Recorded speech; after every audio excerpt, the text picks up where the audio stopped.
আজকে দেখবো আমরা মাজদার যে সাইড মিররটা ফুল ঠিক মতো হয় না, লক হয়ে যায়, সেটা সলভ করলে কি হবে।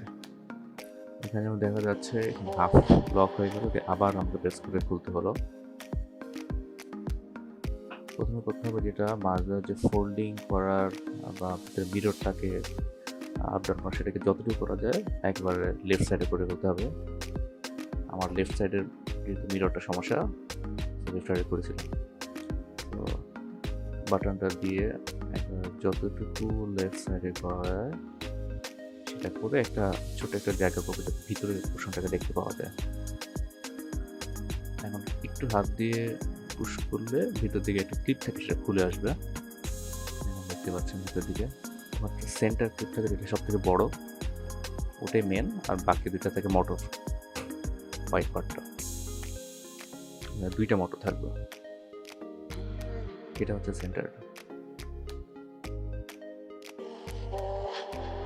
এখন আমি তিনটা ক্লিপই খুলে নিয়ে আসলাম। এখানে যেমন 1, 2, এই দুটো হচ্ছে মোটর ক্লিপ, আর সেন্টার যেটা সব প্লাস্টিক হোল্ডার, আর থার্ডটা হচ্ছে সাইড কলিশন পয়েন্ট। এটা দেখা যাচ্ছে এটা হচ্ছে মেন ফোল্ডিং মোটরটা। ফোল্ডিং মোটর সিলের মতো থাকে, সেটাকে একটু হাত দিয়ে পুশ করে করে খুলতে হবে। যেখানে একটা ওয়্যার দেখা যাচ্ছে, পুরো গ্লাসটা না খুললে আসলে করা যায় না। এখন খুলে ফেলেছি আমরা। জিজ্ঞাসা করতে হবে এখন যে আমাদের পাশে WD-40 যে স্প্রে থাকে, সেটা দিয়ে ওই ভিতরের হোলটাতে যতটুকু পারা যায় তেলটুকু দেওয়া,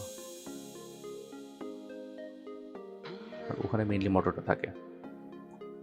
স্প্রে করা হয়ে গেল, এখন আমরা ধীরে ধীরে আপনার ওই সিলটা লাগিয়ে দিব। এখানে পুশ করলে সিলটা লেগে যাবে। তারপর এখন আগের মতো ক্লিপগুলো লাগিয়ে দিব। প্রথমে সেন্টার ক্লিপ, তারপরে একটু পুশ করে দুইটা মোটর ক্লিপ। মোটরগুলোর কাজই হচ্ছে মেইনলি লেফট রাইট এবং আপ ডাউন করা প্লাস্টিকে, সেন্টারটা জাস্ট ধরে রাখে। তো এখন লাগানো হয়ে গেছে। এখন জাস্ট চেক করে দেখবো যে মিররটা ঠিক মতো নড়ছে কিনা।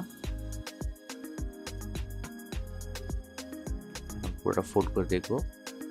এখানে চেক করতে হবে, মাঝে প্রথম আবার আগের মতো লক মনে হতে পারে, কিন্তু কয়েকবার একটু ফোর্সফুল বা হাত দিয়ে যতটুকু ফুল ফোল্ড হয় সেখানে করে আপ ডাউন করা, এভাবে আপনার যে প্রবলেমটা ফিক্স হয়ে যাবে।